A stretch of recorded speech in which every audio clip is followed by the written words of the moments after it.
नमस्कार मंडळी, घरगुती रेसिपी मराठीमध्ये आपलं स्वागत आहे। तर सर्व बहिणींचा आवडता सण जवळ आलेला आहे, अगदी तोंडावर आलेला आहे आणि या सणानिमित्त आपण आज मस्त अशी मिठाई बनवली आहे। कलाकंदला सुद्धा मागे सारेल इतकी सुंदर आणि टेस्टी ही आपली मिठाई बनवून तयार होते। आणि यासाठी लागणारं साहित्याचं मेजरमेंट आपण लक्षात सुद्धा ठेवायची गरज नाही आहे, इतकं साध्या सोपं साहित्य आणि त्याचं मेजरमेंट आहे। आणि अगदी बनवण्यासाठी 10 ते 15 मिनटं लागतात। इतकी साधी सोपी ही आपली ही मिठाई बनवून तयार होते आणि याची टेस्ट मात्र अप्रतिम लागते। तर ही मिठाई तुम्ही रक्षाबंधनला तुमच्या भावासाठी नक्की बनवा, सर्वांना खूप आवडेल। अगदी साधी सोपी रेसिपी आहे। चला मग पटापट मिठाई बनवूया। आता इथे मी पॅन घेतलेला आहे आणि पॅनमध्ये 1 कप डेसिकेटेड कोकोनट घातलेला आहे, 1 कप साखर घातलेली आहे, 1 कप मिल्क पावडर घातलेला आहे आणि 1 कप आपलं जे नॉर्मल टेम्परेचरचं दूध असतं ते दूध घातलेलं आहे। बघा, 4 वस्तू समप्रमाणात आपण घातलेल्या आहेत। आता यापेक्षा आणखी काही आपण यामध्ये वस्तू घालणार नाही आहे, फक्त इतक्याच साहित्य आहे आणि यामध्ये लक्षात ठेवण्यासारखं सुद्धा काही नाही आहे। जे साहित्य 4 वस्तू घेतलेत ना, अगदी समप्रमाणात ह्या वस्तू घ्यायच्या आहेत। आता हे सर्व मी मिक्स करून घेतलं आहे आणि त्यानंतर मी हे गॅसवर शिजण्यासाठी ठेवलेलं आहे। पण सतत असं हलवत राहा, म्हणजे काय होईल की खाली लागणार नाही आपली मिठाई किंवा करपणार नाही। करपल्यानंतर काय होतं की थोडासा असा कडवट वास लागतो त्याला। आता ही बघा, मिठाई जशी थंड होईल ना, हे मिक्सचर जसं थंड होईल तसं ते थोडं पातळ होते आणि लगेच 5 मिनिटात नंतर ना अगदी एकदम घट्ट व्हायला सुरुवात होते। बघा, जसं हे शिजायला लागते तसं बघा एकदम घट्ट व्हायला सुरुवात झाली आहे। फक्त याला सतत आपण हलवत राहायचं आहे, ज्यामुळे त्याला खाली करपणार नाही याची काळजी घ्यायची आहे। बघा, आता मस्त असं बघा शिजतं आहे, एकदम छान असं घट्ट होईपर्यंत ते पूर्णपणे शिजलं जातं।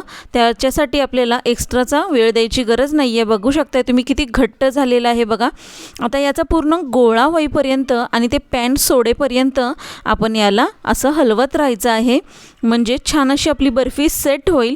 आणि असंच जर आपण काढलं तर काय होईल माहिती का, बर्फी आपली सेट होणार नाही, ती अशी ना तुकडे तुकडे पडून जातील त्याचे। त्यामुळे यातलं पूर्णपणे दुधाचा अंश निघून गेल्यानंतर आपण पुढची प्रोसेस करायची आहे। तर इथे मी थोडंसं वेलची पावडर टाकली, अर्धा चमचा, आणि आता मिक्स करून घेते। बघा, तुम्हाला जर असंच व्हाईटमध्ये तुमची ही बर्फी पाहिजे असेल ना, तर तुम्ही असंच ठेवू शकताय, किंवा तुम्हाला कलरमध्ये थोडं हवं असेल छान दिसणारी, तर मग तुम्ही यामध्ये थोडासा कलरसुद्धा वापरू शकताय। फूड कलर जो मिळतो ना, तो कुठल्याही कलरचा तुम्ही इथं वापर करू शकताय आणि मस्त अशी तुमची बर्फी बनवू शकताय। बघा, माझ्याकडं ऑरेंज कलर होता म्हणून मी यामध्ये ऑरेंज कलर वापरणार आहे, अगदी थोडा ऑरेंज कलर टाकणार आहे आणि मस्त असं या आपल्या मिश्रणामध्ये मिक्स करून घेणार आहे। एकदम घट्ट झाले बघा आपलं हे मिश्रण। आता यामध्ये आपण कलर घालून घेऊया।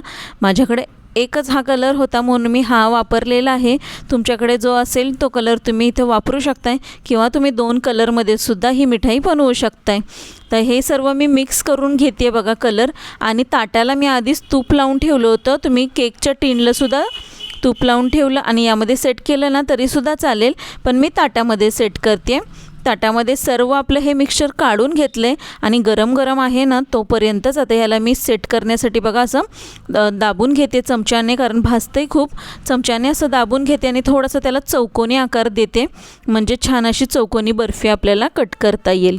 आणि मस्तपैकी ना गरम गरम आहे तोपर्यंत छान सेट पण होते।